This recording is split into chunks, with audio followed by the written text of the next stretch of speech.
Olá, eu espero que você esteja bem.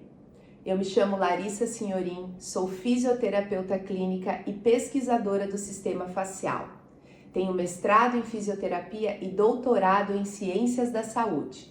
Mas o mais importante, eu sou apaixonada por cuidar das pessoas e estudar. E hoje eu venho dividir com vocês um assunto muito importante. Ainda mais se você utiliza a terapia manual como uma das ferramentas no processo de reabilitação com o seu paciente. Você já ouviu falar da mecanotransdução? É uma palavra grande, eu sei.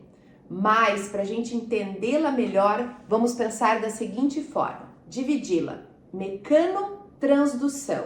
Então, mecano, carga mecânica, transdução, uma transformação. Então, transformar uma carga mecânica. Quando você toca o seu paciente, independente da estratégia que você está utilizando, quando você toca ele, você deposita uma carga mecânica no tecido. Quando você deposita essa carga mecânica nos tecidos biológicos, o que vai acontecer? Lá dentro acontece um mecanismo celular. Então, aquele meio biológico, ele vai responder a teu toque. E ele vai o quê? Como eu coloquei ali, a célula vai detectar e responder ao sinal mecânico que você está aplicando naquele momento, convertendo em uma resposta biológica. A principal célula do sistema facial, nós sabemos, é qual? O fibroblasto. Então, como será que esse fibroblasto ele vai responder às nossas cargas mecânicas? Quando utilizamos a terapia manual, temos uma infinidade de estratégias que são maravilhosas, mas nós precisamos pensar um deslizamento, uma digitopressão, uma tração, uma torção tecidual. Será que tudo vai gerar o mesmo efeito? Se eu utilizar, por exemplo, uma carga mecânica de compressão, como exemplo da digitopressão, lá dentro vai ter o quê? Os proteoglicanos, eles vão reverter esse estímulo em resistência e elasticidade. Agora, se eu aplicar uma carga de cisalhamento, a lubricina vai converter esse sinal em maior lubrificação. Agora, se eu realizar uma carga mecânica de tensão, o colágeno vai converter esse sinal em maior realinhamento. Olha que interessante. Então, imagine que toda vez que você tocar o seu paciente, as suas mãos estão conversando com aquele meio biológico. O aparelho ortodôntico é um exemplo clássico da mecanotransdução. Então, nós podemos observar nessa figura que eu divido com vocês que a utilização do aparelho, que contempla uma carga associativa entre compressão e tensão, fez com que tanto as estruturas moles quanto os dentes se realinhassem. Então, a utilização de uma carga mecânica externa fez com que o corpo respondesse por meio de sinais biológicos ao estímulo que foi solicitado. Agora imagina, se esse aparelho, por exemplo, ele não é colocado da forma correta. Se esse aparelho ele fica disfuncional dentro da boca, será que esses dentes iriam se realinhar da mesma forma? Um outro exemplo é a acupuntura. Então, nesse estudo da professora Langevin, foi observado os mecanismos de mecanotransdução envolvidos na remodelagem do citoesqueleto do fibroblasto, provocado pela agulha de acupuntura. Então, observem bem na imagem. Na imagem A, você vai observar o meio celular. Essa célula, essa barriguinha aí dentro, mais escurinha que vocês observam, tanto na figura A quanto na figura B, é o fibroblasto. Na figura A, você vai observar que quando a agulha ela é colocada, há uma ativação dessa célula, é como se ela engordasse um pouquinho, ela ativa, ela já começa a gerar uma resposta biológica. Contudo, quando há uma rotação da agulha, você observe que esse fibroblasto ele aumenta ainda mais, ele se ilumina ainda mais. Então ele responde muito mais à carga mecânica solicitada. Então esse estudo publicado em 2006 pela equipe da professora Langevin foi um estudo importantíssimo para nós entendermos como é a ação da mecanotransdução. E agora a gente vai chegar num clássico que é do Hicks, aonde ele traz a liberação miofascial. Só que o Hicks aqui ele traz a verdadeira, vou colocar dessa forma, liberação miofascial, que é aquela que foi implementada por Barnes, onde é utilizado o quê? Uma carga compressiva e de tensão acíclica, ou seja, há uma carga mantida, não há movimento. Nesse estudo, Hicks fez o quê? Ele é sensacional. Eles pegaram, dentro de condições laboratoriais adequadas, obviamente, o fibroblasto. Eles pegaram o fibroblasto e colocaram ele em condições que fosse similar a movimentos repetitivos, como aqueles que faz desenvolver a Ler-Dort em nossos pacientes. 8 horas desse movimento cíclico repetido. O que eles observaram? Que esse fibroblasto ele inflamou.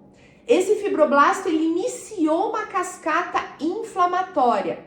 Então, esses fibroblastos, eles responderam, esse meio biológico ele respondeu produzindo citocinas pró-inflamatórias. Agora, quando eles utilizaram uma intervenção similar à liberação miofascial, estipulada por Barnes, aonde tem essa tensão mantida, eles observaram que esse fibroblasto ele reduziu o processo inflamatório. Olha como isso é interessante. Então, os pesquisadores concluindo, eles observaram que 8 horas de ação, como os que ocorrem durante os esforços de movimentos repetitivos, resultaram em uma resposta inflamatória do fibroblasto. Contudo, no modelo de liberação miofascial, o alongamento acíclico leve, gente, mantido por 60 segundos, aplicado no fibroblasto já desgastado, reduziu significativamente o processo inflamatório. Olha como essa informação é importante. E por fim, o quarto estudo que eu trago para vocês é um estudo que fala sobre as cargas mecânicas específicas, tá?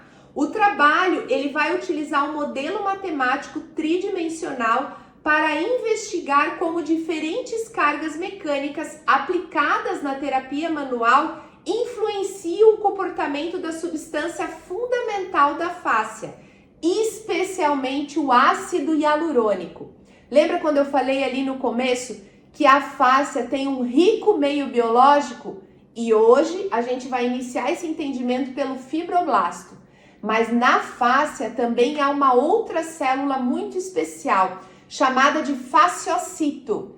E essa célula que é exclusiva da fáscia, o fibroblasto ele está presente nos tecidos conjuntivos, mas o fasciocito é exclusivo da fáscia. Esse fasciocito, ele tem a capacidade de formar bolsões de hialurano e dessa forma produzir ácido hialurônico. Olha que interessante.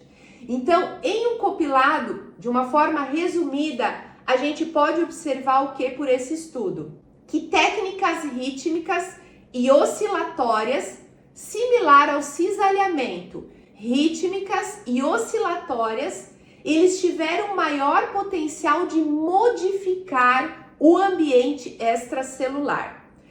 Quando a gente fala de cisalhamento, que vocês vão me ouvir falar muito aqui, por quê? Eu estudei muito a aplicação das cargas mecânicas na fáscia, pessoal, muito mesmo.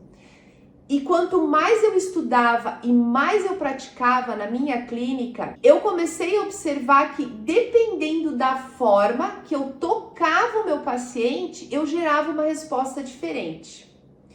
Claro que essas respostas, elas vão englobar efeitos biomecânicos e neurofisiológicos. Então, o que eu comecei a observar?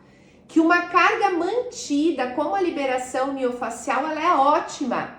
Ela gera efeitos, principalmente no realinhamento do colágeno. Agora, quando a gente aplica a carga de cisalhamento associada, compressão e até uma torção, eu tenho um efeito melhor ainda. E é isso que a reorganização miofascial traz para você.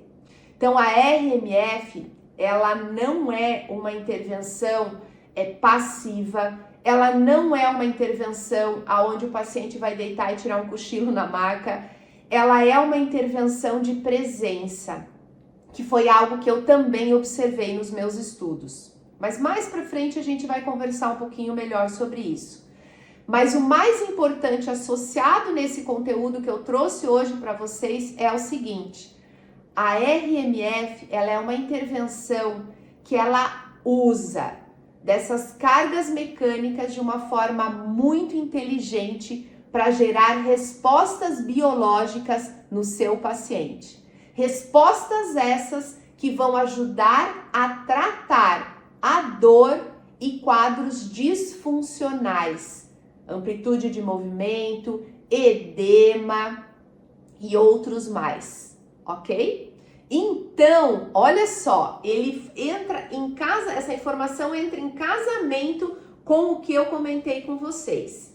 Técnicas rítmicas e oscilatórias, elas modificam de uma forma melhor ainda o ambiente extracelular.